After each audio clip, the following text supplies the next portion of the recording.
Welcome to episode 12 of Small Screen Cinema with Tabitha and Dad.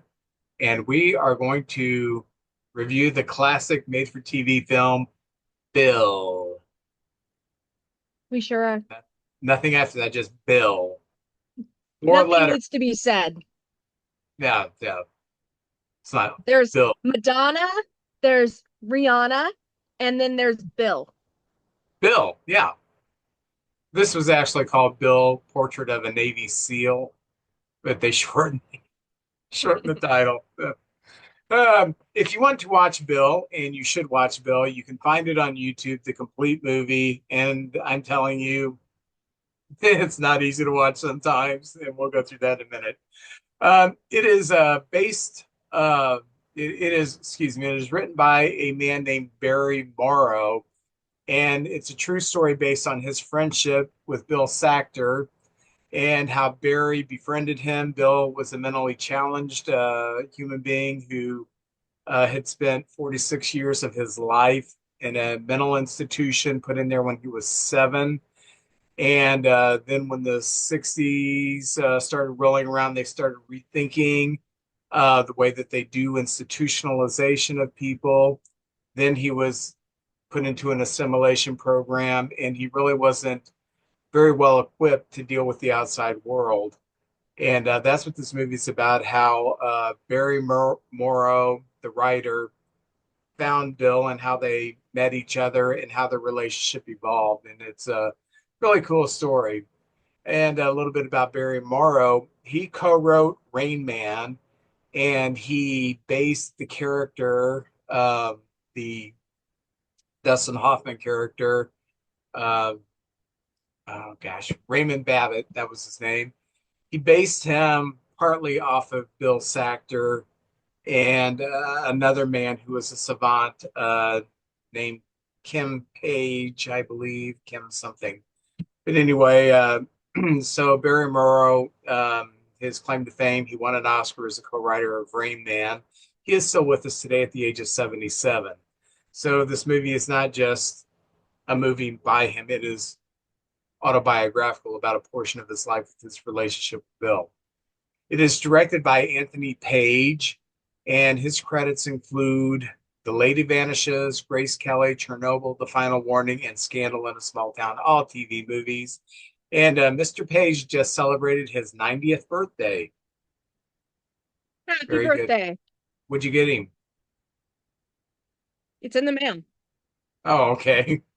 I didn't see it at the party. That's why I was asking. So, and playing the role of Bill Sackter is Mickey Rooney, and he is known for, he's got this long career. Started in the 30s in Hollywood, making shorts, kind of like Laurel and Hardy, Little Rascals, Three Stooges shorts that they would show in film houses. And then he evolved into a child movie star, and his credits include Boys Town, Babes in Arms, The Bold and the Brave. It's a mad, mad, mad, mad world. Breakfast at Tiffany's, and most younger people know him from his role in Night at the Museum, where he terribly plays one of the guards. He, he was That's a the first thing I ever saw him in. little past his prime then. I mean, when Dick Van Dyke has to carry you, you're past your prime, okay? Um, Hey, Dick Van Dyke is still kicking, so yeah, yeah, I was watching a football game and came out, kicked the field goal. Still kicking. Very good. Dick Van Dyke's 100, isn't he? I think so. Yeah. Yeah. Um, Mickey Rooney is known for his many relationships. He was married 8 times, and for a man who's 2'8", that's pretty good.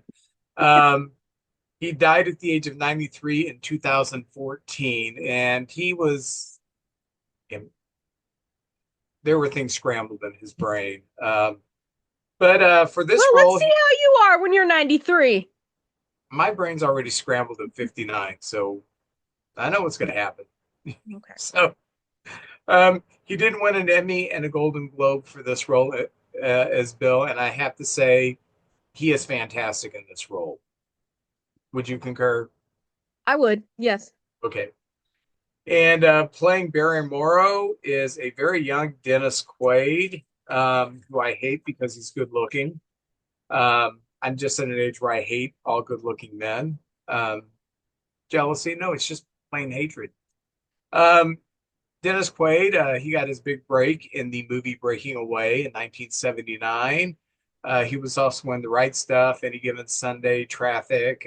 He's had a long storied career, Postcards from the Edge, and he is still with us at the age of 71, and he is a lot more sane than his brother Randy. Yeah. Is he? Because he was campaigning for Trump. So is he?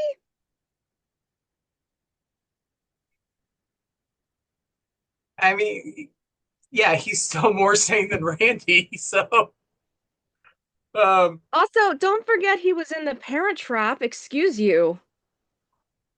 could I forget that? I'm sorry. I'm sorry.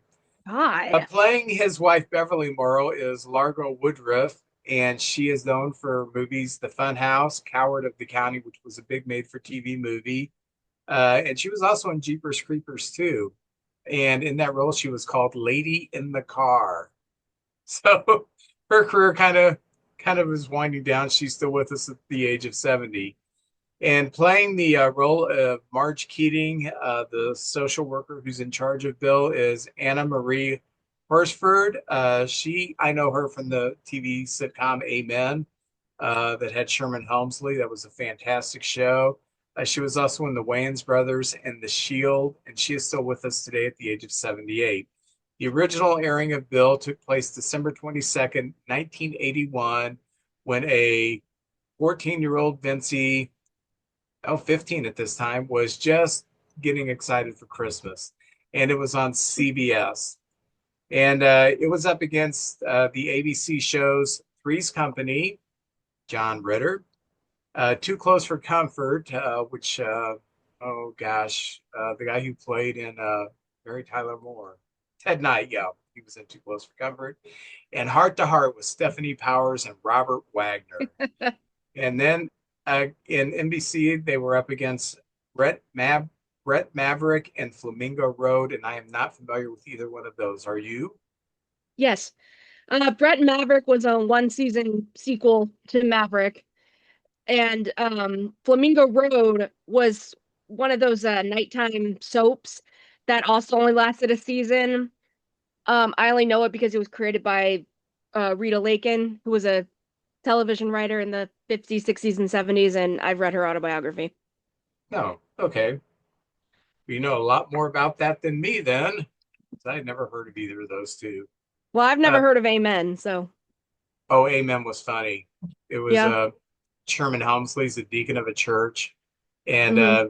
yeah, a little crooked, and it's just it was a funny show. Yeah. So the movie opens. They're at an outdoor mall where there's a Santa seeing the children, and Bill is watching the scene, and he's just kind of calling out "ho ho ho," and some kid kind of reciprocates it. So he says ho ho ho to the kid. And he's basically just saying ho ho ho to himself. And that's how the movie opens because Bill is mentally challenged, but he's also a little whimsical. So he's kind of a fun guy. And the next scene, Bill is walking through the business district at night of this town, and he runs into a panhandler who asks him for some money. And he says, "Can you spare money?" And Bill says, "Well, how much do you need?" And the guy says, "How much do you have?" And Bill says, "I don't know." So Bill pulls out a bill and shows it to the man. The man says, "That'll enough," and takes Bill into a bar. And then the next scene, we see his social worker, Marge, picking him up from jail. And she is told at the precinct that they found him in an alley with other winos. And she says he's not a wino. He can't read, he can't write, he can't count money. He is mentally challenged. And she picks up Bill from jail. Marge is a hard ass on Bill. It's like, She is. Yeah. I, they don't go into this, but I kind of wish they would have because it would have made her more sympathetic. But I know, like, social workers and things like that, they are very overworked and understaffed. So I'm sure it's a very stressful job to deal with, but as it is, she just kind of comes off as really mean to him. Yeah. So she's got Bill in the car and she's saying, "What am I going to do with you?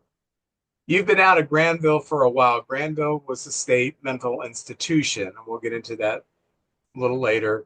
Then she tells Bill, "You have to do better, and one of these days it's going to be the last time." And I'm like, "Gosh, man, lighten up on Bill." Okay, so she drops Bill off at a country club where he has a job, kind of as a cleanup person. And as she's dropping off, she lectures him how much that she has done for him. She's got him a TV and she's got him a job, and she's done all this to keep him out of trouble, but you keep getting back into trouble. So then she threatens to take him back to Granville if he screws up again. Jeez, man. So at the country club, we find Barry, Dennis Quaid, and Bev, his wife, played by Largo. I always remember her first name, but not her last. Uh, Largo Woodruff. Okay, from now on, I'll just call her Bev. Yeah, why don't you do that? I can Okay. say Bev. Okay. So Bev and Barry are at the country club, and Bill's working in the kitchen cleaning up, and they're having like a staff party because Beverly is a waitress at the country club. And so her and Barry are talking, and she reveals to Barry, "I heard the news, I'm pregnant today." And so there's a little bit of a yay excitement. So they decide they're going to go meet at the patio. Bev and Barry are. So Barry goes into the kitchen looking for the patio, and he runs into Bill working in the kitchen. Bill's the only one working in the kitchen. And he basically says, "Hey, why aren't you out there joining the party? Why are you in here, cleaning up?" Um, so they talk, they introduce themselves, and he does his little catchphrase, "William, that's my name, Bill for short."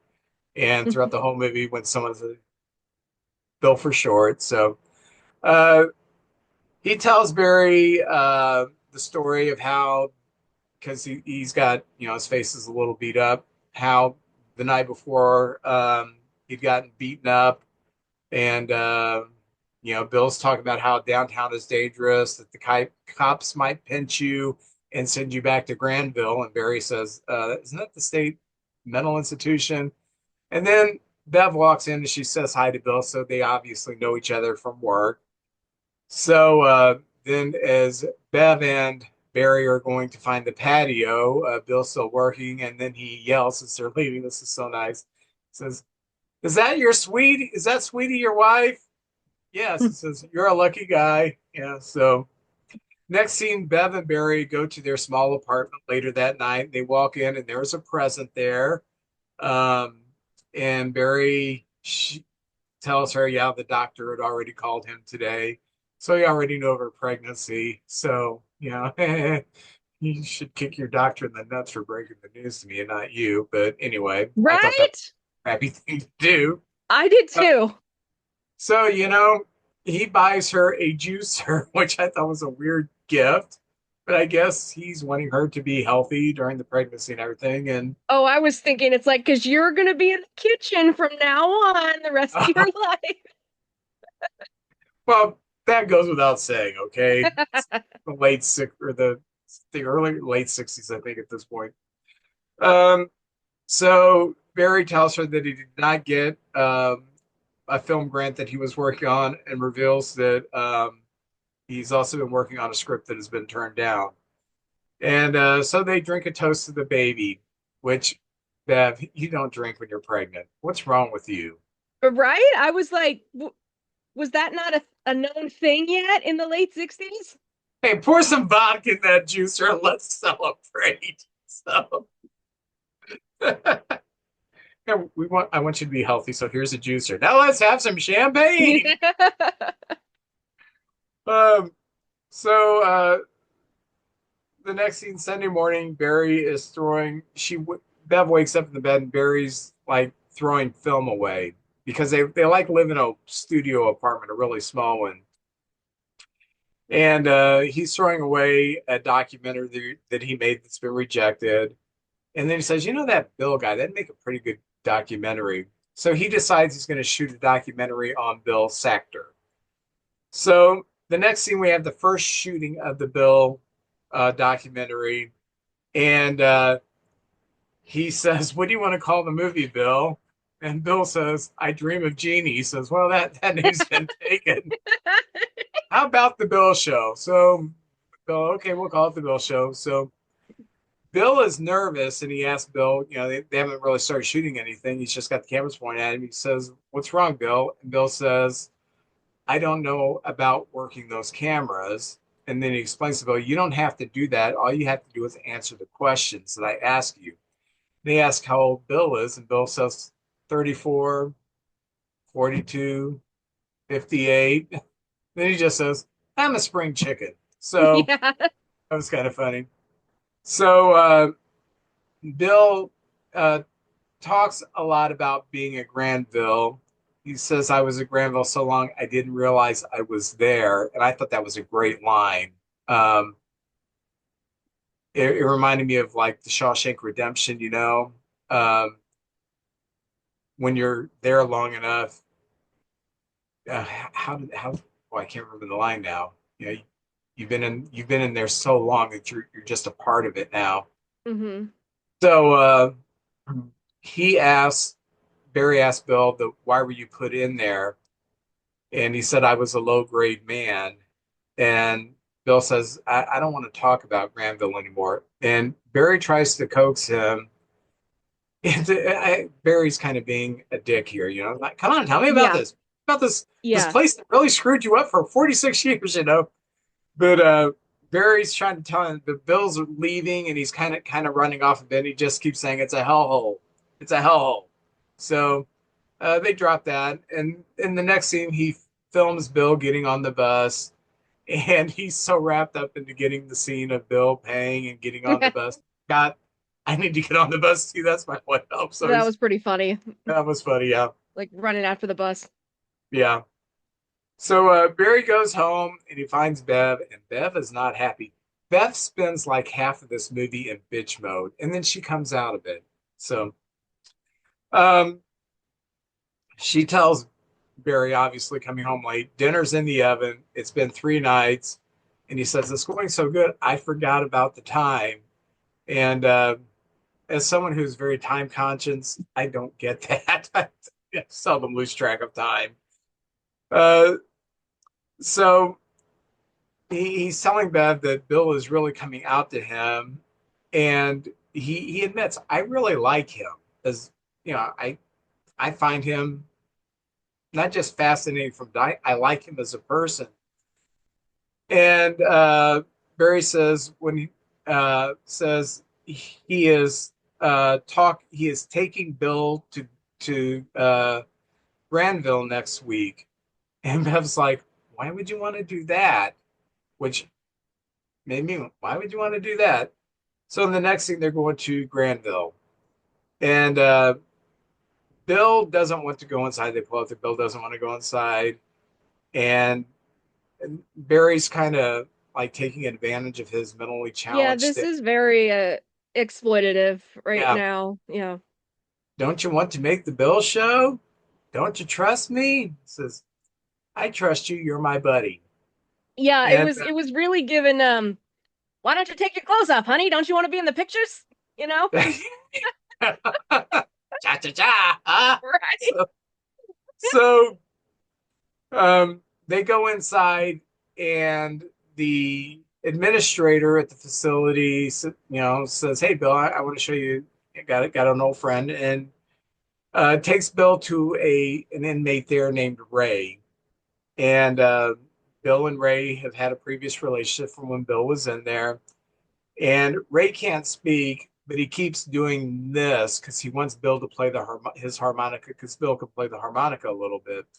So Bill plays a few songs on the harmonica. And while that's going on, the administrator is talking to Barry and kind of taking him around. And he explains that Bill was in here for a long time. And he said, well, how did he get out? He said, well, you know, times changed and there was the community placement program that Bill qualified for, so he was assimilated into the community. And then the administrator gets the records out of Bill, and we find out that beer Bill was there for 47 years, and he was placed there at the age of 7. And he's like, "How did that happen?" He said, "Well, laws and attitudes were different there.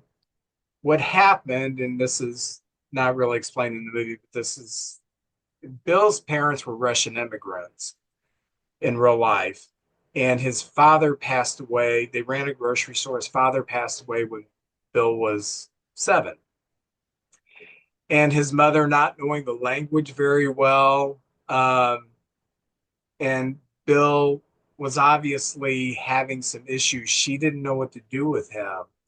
And so it was suggested to her that he be put in an institution, and that's what she did with him. And then he was completely cut off from his family for the rest of his life. It's really sad. And Did they cut him off or did she just never come back? I think the family just never came back. Ugh. I think it was kind of like he's a lost cause because, like in those days when you were institutionalized, it wasn't a big deal for you. You just wasn't visited by family. You're just cut off from society. So um, we do know that Bill does still have a sister named Sarah who they think is still living somewhere. Um, so the administrator and Barry, he takes Barry to the ward, like the common room, and it's obvious this is Barry's first experience of seeing people in these mentally challenged states. But it's not like institutionalization today where they are separated by whatever their condition is.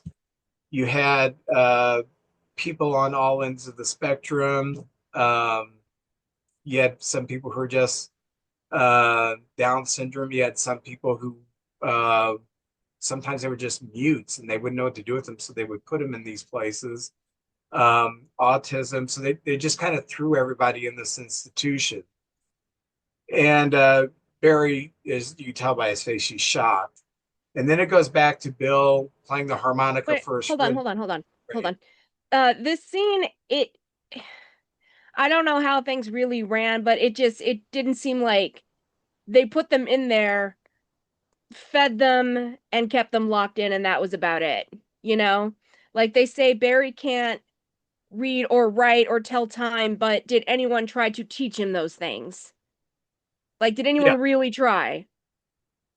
So that was just really sad to me. It's like they're still human beings, I don't know. It it's really upsetting. it is upsetting. It's a terrible situation.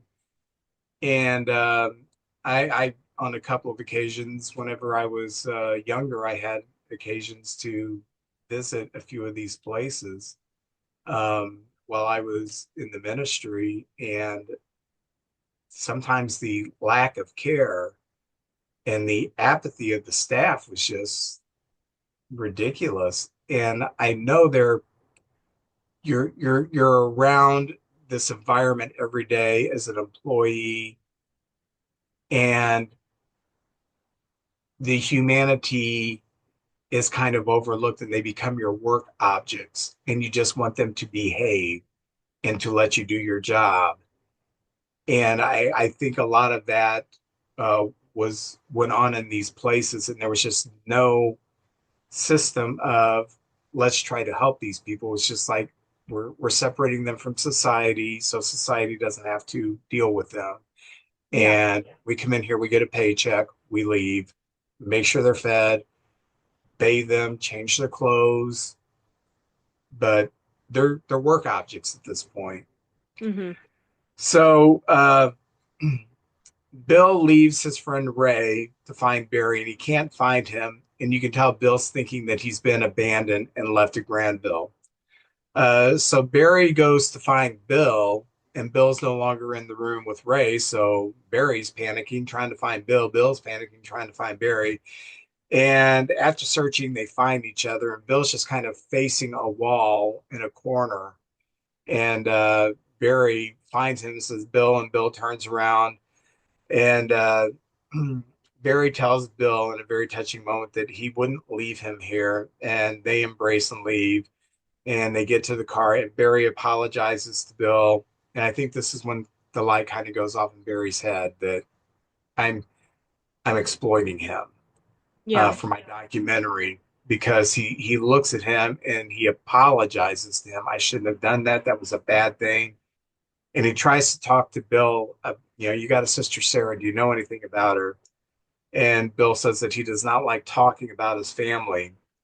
And Barry Hold on. says, That scene where they're running around looking for each other. So there is a Disney Channel original movie that came out in like 2002-ish, something like that, called True Confessions.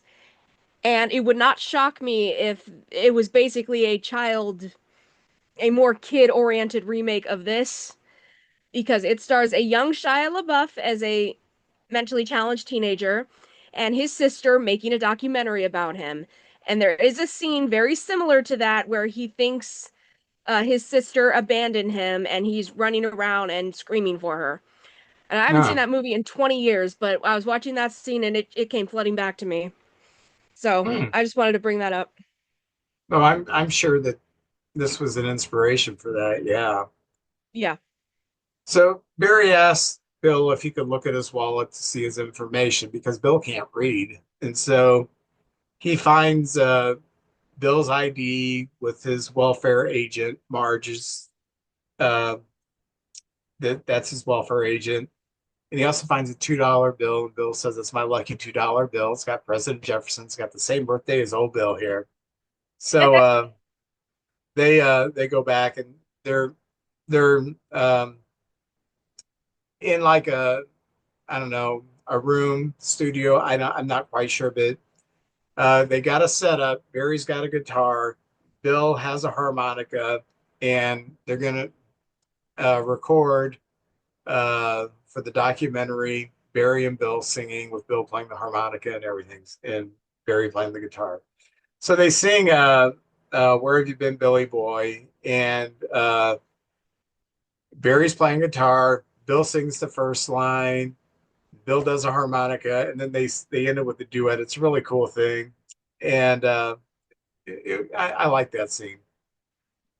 And in the next scene, Barry is in an editing room, and the phone rings, and it's Bev wanting to know when he's going to be home. He says in about 45 minutes, and Bev is not happy about all the time that Barry is putting in with Bill with the Bill show. Oh, and he says Bill is telling a story on film about a kid getting killed in Granville. And is that right? Yeah, okay. He says Bill is telling a story on film about a kid uh, getting killed in Granville, and the work Bill was asking the worker about it, and the worker just kicked him in the gut, resulting in Bill needing two surgeries. So that's just a little sliver of what he went through for 46 years.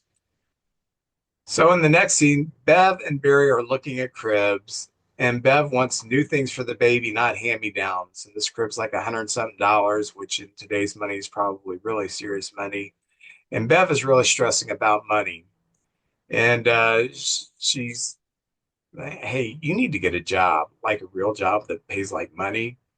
And because remember, this guy is just trying to latch on with a university as a teacher or as a documentarian. He's trying to do something in his craft to make a living. And at this point, while he's looking for that, they're surviving on her waitress money.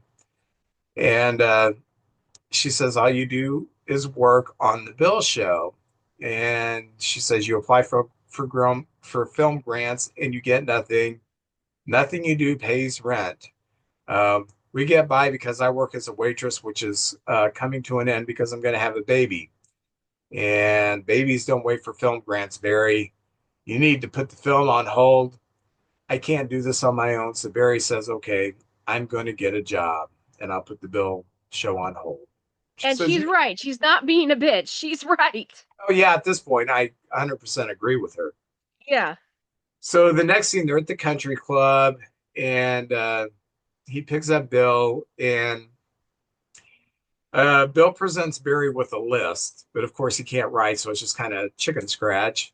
And it's stuff that Bill needs in town, basically. So Barry takes Bill into town shopping and gets like toiletries and stuff like that.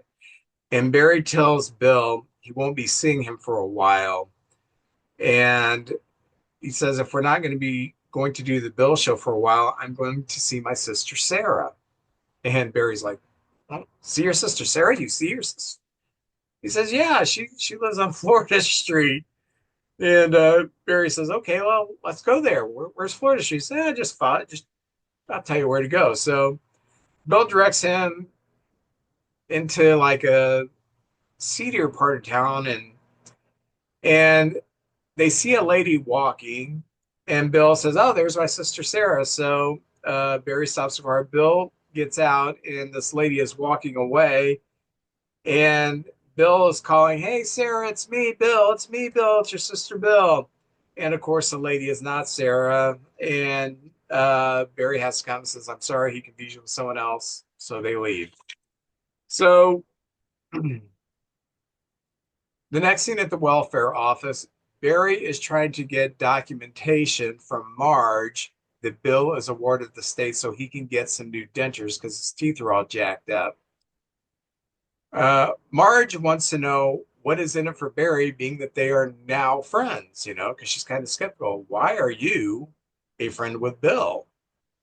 And Barry says that he is making a film about Bill. So she lectures him and tells him, films come to an end and friendships come to an end, basically saying, you're going to hurt Bill.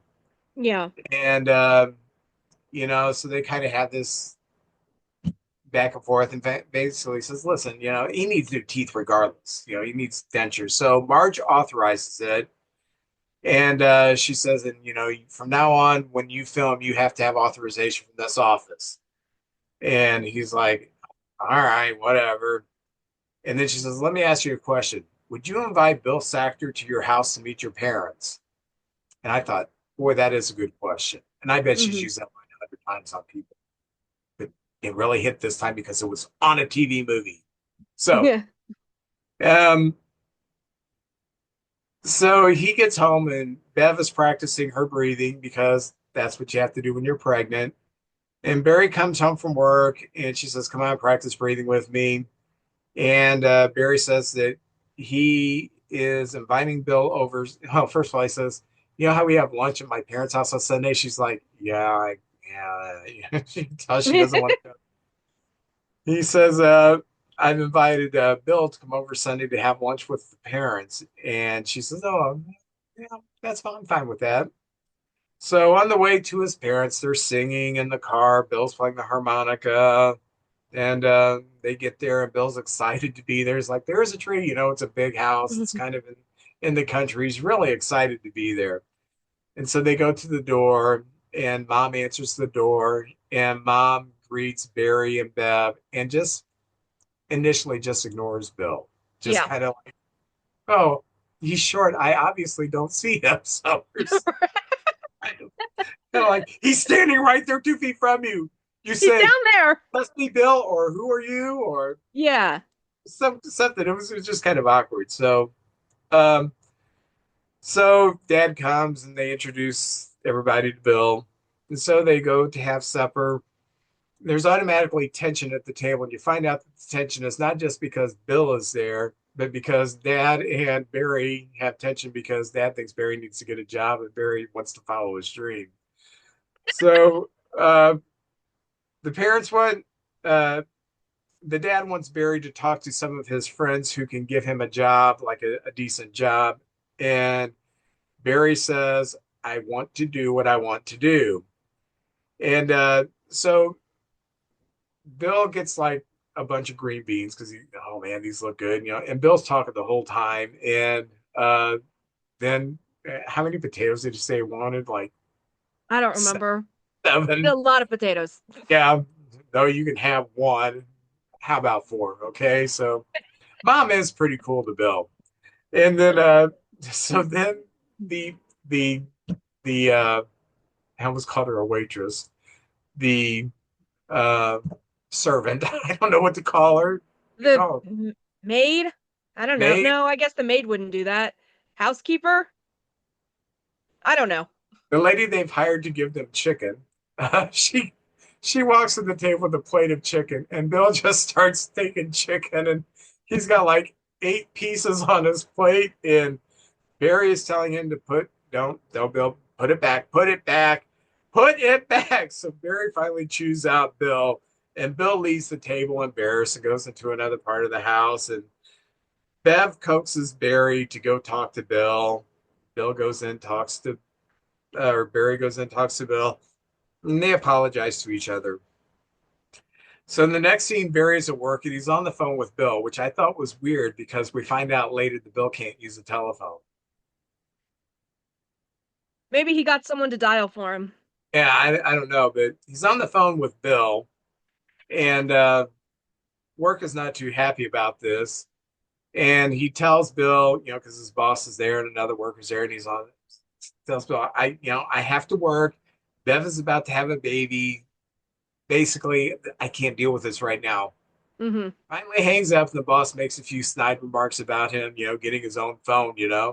Then he sits down to work, and then immediately there's a phone ringing. The boss comes up and says, "Got another call."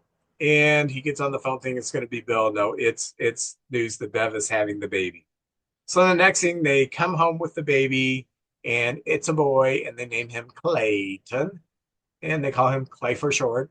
Um, Yeah. and so the next scene, they introduce Bill to Clay, and he tells Bill, which I thought was sweet, "You're an uncle now." Bill looks at him, says he's beautiful, and so Bill holds him, and this is the first time I cried. Right there. So uh, back at the apartment, Barry finds out that he has been offered a position to teach at the University of Iowa in the film department, and he and Bev are very excited. You get that way, in your first real job, you've been working for and all this other stuff. So he goes to Bill's job and he's telling Bill about the job and tells him, it's going to be about 8 hours away. Bill is upset and Bill, kind of starts, yeah, leave old Bill. I'm a low grade man. And, walks up to his room and shuts the door and locks it. And Barry's on the other side. And Bill turns up the TV so he can't hear Barry through the door. And Barry's trying to reason with Bill, but Bill is having none of it. So the next scene, we're at Bill's job again, and Marge is there. And she says, "I made an appointment for you to see the doctor about your leg because he has this leg, uh, what's it called? They call it an ulcer. Yeah, it's But like a hemorrhage. yeah, Yeah. they never actually show it. They can't afford that, but yeah, they talk about it a lot. But it's something that's very important. And he thinks that she is trying to send him back to Granville. I wonder why you keep threatening him with that. Right? She says, I don't have any plans to send you back to Granville, but I might have to think about it. It's like, God, Marge, stop So it. she leaves by saying, "Monday at noon." She'll pick him up and take him to the doctor. So the next scene, we're at the University of Iowa, and Barry is working with his film student. To which And I said, this seems like a case of those who can't do teach, because he's made a rejected movie and then abandoned another one, and now he's going to judge all these kids on what they make? well, yeah, that's teaching. Like, I don't think so, sir. So uh, Bill is trying to call Barry, but he doesn't know how to. He doesn't Yeah. can't remember the phone number. He just doesn't know how to use the phone. So Barry starts talking to his boss, and the boss says, is there anything you need? He says, yeah, well, we need a new compact video machine. And the boss is like, it's kind of a lot of money, but and then the boss, what was his name? Tom, I think. Um, I don't remember. uh, I think his name's Tom. But anyway, he tells Barry, by the way, I saw your unfinished Bill movie, and kind of fascinates me. And so they talk about that a little bit. So in the next scene, Bill is being loaded on an ambulance, and we find out that Bill was not at work for a few days, and he was wandering by the roadside and apparently collapsed. And so Marge calls Barry, Wait, and hold on. You skipped a little part. I When he's did. talking to his boss and they go outside, another professor comes up and starts complaining about the office spaces. Yes. Yeah, And the boss made a good point because the guy was complaining that, that the secretaries have a bigger office. He says, well, they work more. They're like 40 hours a week. exactly. The dean's like, you're here 2 days a week. She's here 5 days a week. And I'm like, exactly. Like, And, and I'm sure he gets paid more than her anyway, so let her have the bigger office. and that guy, and that was his only scene. He's very distinctive looking. He's got kind of a big nose. He used to be in just about every TV show when I was growing up. Oh All yeah. the time he would pop up. Yeah. Yeah. As soon as I watched this, I said, oh, I don't know him, but I know him. I don't know his name, but I know him. Oh, yeah. He's on like Different Strokes and all kinds of stuff whenever I was growing up. So Marge calls Barry and tells Barry what's going on. And she says the doctors may have to amputate his leg and send him back to Granville. And Barry says, no, I can't do that. So Barry decides he's going to go to Minneapolis and visit Bill. And before he leaves, he's talking to Bev. And Bev's kind of like, well, maybe going back to Granville is the best thing for him. And he's like, Bev, I've been there. It's a terrible place. It's a shithole. And she tells him, you don't need to feel guilty about Bill. He's like, I just want to help him. And uh, Bev she's kind of like, you know, this happens in life. What are you going to do? Things are going good for us. We got a baby. We're upwardly mobile people. You know, leave this guy in the dust. So she's really at the peak of her bitchiness right now. Yeah, I mean, And, I kind of understand where she's coming from, but he's not he's not saying Bill's gonna move into the downstairs den or anything. He just, he wants to help him make a way in the world, you know? yeah. So Bev does put it together that Barry, you're thinking about bringing Bill up to Iowa, aren't you? Or down to Iowa from Minnesota. And I have in my note at this point, Bev is a heartless person. So he says, I just want to give him a chance to help him make it. I don't want to lose the ability to care for another human being. And I I have not verbalized it that way, but I have in my life persistently, I don't want to lose the ability to not be empathetic. That it's probably my weakness. And being empathetic is probably my weakness. Someone comes up to me and asks me for money. If I have it, I always give them money. I don't blow people off. Uh, I I don't want to lose that ability. Um, Yeah, who was that guy? Was there a guy who used to come to your office oh and yeah, ask you there was a for guy 50 cents every day to take the train or something? 50 cents every day to take the bus line to East St. Louis. The Guy bus. was in Belleville, and I knew he was going to drink it, but you know, figured God will deal with that. I just did not want to lose the ability to be empathetic. And I No, I once agree with you. once when I was dating Crystal, we were in downtown Cape, going out to eat, and a guy came up and said, "Do you have a couple bucks?" I said, "Yeah, just a second." And I reached in my wallet, and Crystal's like, "Let's go, let's go, let's go." I'm like, give me a second. So I gave the guy a couple dollars, and he left. When we got in the restaurant, she's like, what'd you do that for? He's just going to drink it away. I said, well, I don't know. That's who I am. So anyway, by the way, at last count, I've given away about $2.5 million to panhandlers. So that's why I'm in my basement, man. So, um, so anyway, next scene, he's at the hospital in Minnesota. Barry walks into Bill's room, and Bill is so excited to see him, and Barry's so excited to see him. Hi, buddy, and they call each other buddy all the time. And I cried for the second time. And then Barry is talking to the doctors and Marge, and the doctors say they will have to amputate unless he can be taken care of. And he asked, what about his sister, Sarah? And Marge said, well, we've tracked her down. She's an invalid in a Tampa nursing home. She's no help. And he's like, well, we can't have his leg amputated. And the doctor says, well, he's going to need someone to care for him. And Marge says that it could be done to let Barry take Bill to Minnesota, Iowa. Iowa, yeah. So Barry uh, goes into Bill's room and tells him, "You're going to Iowa with me." And Bill's so excited. That's the third time I cried. So he calls Bev, and now she's on board. Which okay, she's cool again. Yeah, She's she and was very kind and welcoming when Bill came to their house, and yeah, that was good of her. Yeah. no longer heartless. That's in my notes.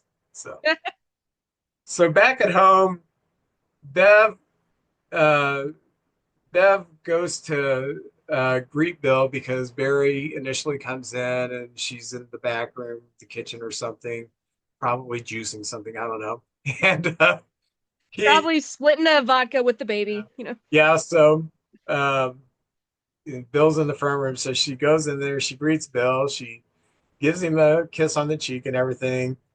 And so everything's good. Bill's there.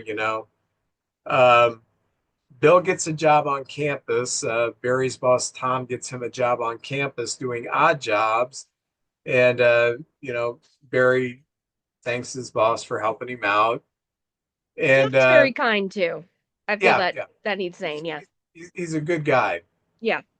So the next scene, Barry takes Bill to a house of this lady, older lady, who rents out a room that would have his own bathroom. And Bill goes in there and he likes it. She's got plants and she's got a picture of Jesus and she asks him if he's a religious man. And he says, I like temples and churches because I can go talk to the Lord. And so uh, Bill tells Barry, yeah, I like it here. So um, the next scene, Bill is sweeping leaves on campus next to the school daycare. And a little girl goes up to him to talk to him. Her name is Amy, and they're talking a little bit. And then the teacher takes Amy inside. She cuts the conversation. All right, come on, Amy, we have to go inside. And in the next scene, Barry is talking to Tom, and they're talking that Bill threatens people, not physically, not verbally threatens, but just his presence is threatening to people because he's different. So um, Tom is the one who got him this job, kind of I guess you'd call him a maintenance person at this time. He's doing painting and just odd jobs. Um, but Tom tells him that we have to find him a job on campus that doesn't fall under the university hiring requirements. So in the next scene, Bill is painting by the school, and Amy comes out to talk to him. She says, "My cat has kittens." He says, "How many?" She had three. Then the teacher comes and pulls her away. Bill's got to work. Come on. So in the next scene, that doesn't make sense yet, but it will make sense. Barry teaches Bill how to make coffee, and Hmm. Bill's, oh, damn, making coffee, right? And then the scene's over.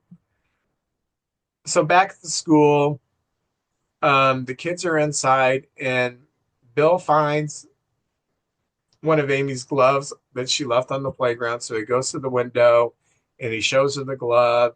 Then he walks in and he gives her the glove, and the teacher runs him out. The next scene, the head teacher, she goes to Tom You can to, just call her this bitch. yeah, she goes to Tom to bitch him out about Bill. The man is working around a class of preschool children. Parents are complaining. Tom says that he's not going to let Bill go. And she says, well, I'm going to call a meeting of advisors and we will discuss it. Yeah.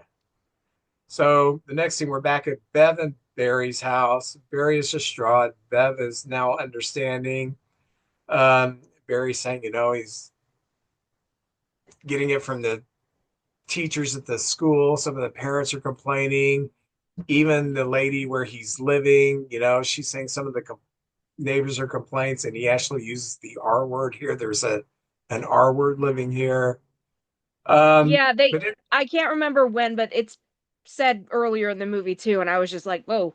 And that's something that even when I was a kid, which was long ago, but not as long ago, we still said that all the time, you know? It was oh it was not a word that we didn't know not to say it. It was just acceptable at that yeah, time. yeah. Whenever I grew up, the kids that had conditions, that's the word we use for it. I mean, that's what the teacher said. Hmm. And I went to I we when I was in grade school, we had a kid in special education, and we thought he was weird. He would grunt, he would snort, and now looking back as an adult, it, he had Tourette's. But Mm, yeah. it was just lumped in that class. Everybody, if you had a learning disability, you were in there. If you had Down syndrome, you were in there. It was just, that's kind of like where you dumped people who didn't fit in the mainstream class for whatever reason. But I have thought back many times about that kid. I never knew his name. Um, but I've thought about many times that kid just had Tourette's, and nobody knew how to handle it. And nowadays, we know, I mean, there's people with Tourette's. Jim Eisenreich played Major League Baseball with Tourette's. I mean, now we know it's just a condition that some people have. Mhm. Um, Yeah, there was a kid we went to grade school with who had Tourette's. And I remember one time we all knew it, the classroom knew it, but one time he was grunting or something during lineup at recess time, and the lady, the recess watcher, why can't I think of words today? You know what I mean? Um, started to like yell at him and punish him, and he's like, I can't help it. And all the other kids around him were like, he really can't help it. He has Tourette's, and she backed off of him. But I'm like, I feel like, everyone should have been anyone watching him should have been told that, like he's not yeah, acting up. I nobody knew what Tourette's was back then. People, New England Journal of Medicine knew what it was, but nobody in East Alton, Illinois knew what it was. I can tell you that. But anyway, while he's having this discussion with Bev about, the problems that they're facing with Bill, with other people's perception of Bill, it's a really sweet scene. Bill's in the other room just playing with the baby, Clay. They're Yeah. playing telephone and stuff like that. And it's just a very sweet scene. So back at the school, Bill notices that Amy is not at school while he's working around the school. And he asks a teacher where Amy's at. And this teacher is kind of nice. She says that Amy is at the university hospital. She's very sick.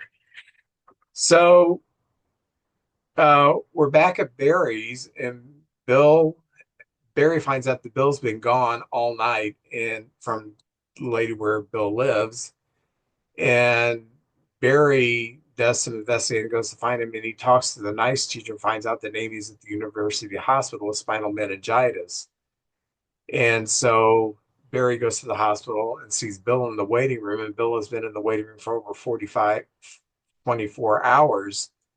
And Bill just wants to see Amy. And but Barry's saying, you're not allowed to, just her parents are. And Bill says that I'll wait. And so Barry talks to the doctor and Amy's mom. They say, okay, it'll be okay if Bill comes in to see her. And Yeah, Bill I comes in. wondered if Amy probably told her parents about him because they're very cool about letting him in, where you'd think they'd at least be like, "Who are you?" You know? Yeah, yeah, you're right. So Bill goes in there and she's in the bed and she's out of it. And Bill prays the Lord's Prayer over Amy's bedside. And I cried for the third time. Oh, this is your fourth time. Got my fourth time. Okay. I cried again. Oh, this is terrible. So the next scene back at work, they're getting ready to have this meeting of advisor with Bitch head teacher. And Barry, she's setting up the meeting, and Barry goes in to talk to her, and he's trying to talk to her. And he says, I have a baby. I trust Bill with my own child. He is harmless. He has an innocence about him. He's a sweet person. And, you know, she's saying, well, I'm worried about the children too, I'm worried about what Bill might do in the future. And so he says something very pointed to her, says, I'm not asking you to help Bill. I'm asking you, please don't hurt him. And that kind of gets to her. So apparently that meeting was called off. Yeah, it, So it the, was either this scene or the earlier one where she's talking to Tom, but she's like, he just wanders in and out of my classroom. And I'm like, lock the door? What, you know? I don't know. That was just weird. I'm like, okay, so lock, lock it out. What? and I think he wandered in once. That was just to give Amy her Give her the gloves. glove So it's back. not like Yeah. he's like wondering, what are we paying today? Any Right. macaroni and cheese left over? I don't know. Right. Um, so Bill's painting in the next scene, and Barry walks out to him and says, hey, why don't you take a break, come in, and I'll buy you a cup of coffee. Bill says, oh, sure. So Bill walks into this room, and there's a crowd of people, and he gets this huge applause, and he's very happy. And Tom, uh, Tom, Barry's boss, they've made this deal where Bill is going to be the head of this new coffee shop called Wild Bill's Coffee Shop. That's why they taught him how to make coffee. And so there's a bunch of students and a bunch of people there clapping. The lady who he rents a room from is actually there. Bev is there. And even Amy, I guess she's out of the hospital. She's there.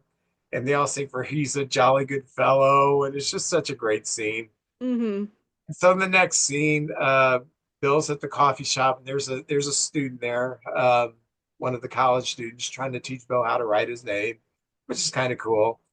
And so Barry goes and uh, says, "Hey, can I talk to Bill?" She says, "Sure." And Bill says, "I'm learning to write my name." And Barry tells him, "I have a new job offer that's in a state that's far away." And how far? He says, very far away. And then he gives Bill the choice. What would you rather do? Would you rather come with us or stay here? It's your choice. And Bill says, I can't go with you. I have my job to do here. And he says, I'm moving up and you're moving up too. You take the job, you move away, I'll stay here. I have my job here. My life is here. Your life is where you're taken on your journey. And he tells Barry that my mind is good and I am doing fine. And I cried for the fifth time. Yeah, I'm about to cry right now. And then before they depart, Bill gives Barry his lucky $2 bill because he's going to need it. And then the movie ends with some excerpts of the documentary that he was making. So you see shots of the real Bill Sackter. And in 1976, he got an award for what they call it, handicapped person of the year, something in Iowa. And he That's what got, they called it. yeah, and he got to go to the White House and he met the first lady. And when I read the bio of this, he also got to meet Jimmy Carter at the time too. So it was kind of a big deal. And that's where the movie ends. Now there is a Bill Part Two called Bill on His Own. I have not seen that.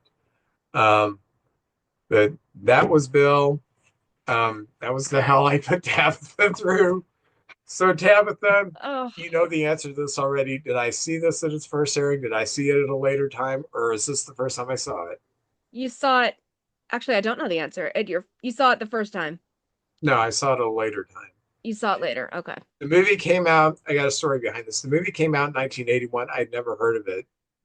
Um, in 1984, um, I got like $400 income tax return, which was a lot of money for a 18-year-old kid. And your mom and I decided we'd buy a VCR with it, but not tell my mom because my mom would have, you don't need to be spending $300 on it. So I had to keep it at your mom's house. So bought this VCR, kept it at your mom's house, and set it up. And I think we watched like a movie or two the first night we had it. And then I had to go home. And she said, how do you record stuff? And I said, you put the tape in, blah, blah, blah, blah, blah. And the next night I went over there, she said, oh, I taped something. I said, well, she said, it's a movie called Bill. I said, I've never heard of it. She said, oh, let's watch it. I've seen it before. And it was this movie. So it was the first movie I ever saw on my VCR that we recorded. Oh. And at the time, I thought it was a good movie. I'm not, I wasn't nearly as sensitive as I am now. But going back to watch it, I was surprised how heart-wrenching it got to me at times. Mm-hmm. So this is kind of a silly. Would you give it a classic or trash it? I mean, I gotta give it a classic for making me that emotional. Like, as soon as the panhandler at the beginning asked him for money, and he's like, "Well, how much do you need?" I'm like, "Oh God, no, no, this is gonna be hard." Yeah. Because I'm like, So he's gonna take advantage of him. He doesn't know any better. Nope. yeah. So anyway, I give it a classic too. If you want to watch a good movie, a good TV movie, a true story that pretty much sticks with the facts of how it went down, you can't beat this. And I'm not a Mickey Rooney fan, but he does such a good job in this film. And there is great chemistry between him, who, from all reports, was kind of difficult to work with, and Dennis Quaid, who was very young at that time.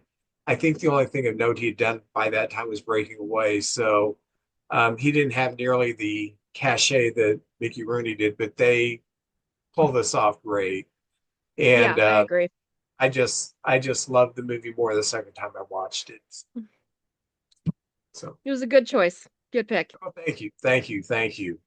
So what are we going to watch next week? Well, I went back and forth. There's one very autumnal movie that I wanted to watch, but I'm gonna hold it off because it's not as good as the one I ultimately went with. And so next week we are going to watch The Execution of Private Slovik. No. Another true story, based on a true story, yeah.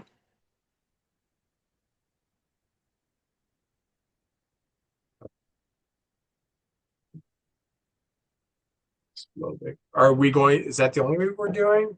Because I mean, certainly an execution can't take but a few minutes. You would be amazed how long they drag. You're like, wait, wait, wait, start over. I lost count. We're gonna kill him by army ants, so No, it's gonna take a while. It's like that South Park where he's trying to beat Kyle to death, but he can only afford a wiffle bat. I haven't So seen it's that. like, I'm getting rid of our problem. Kyle will be dead in a matter of hours. Pop, pop, pop.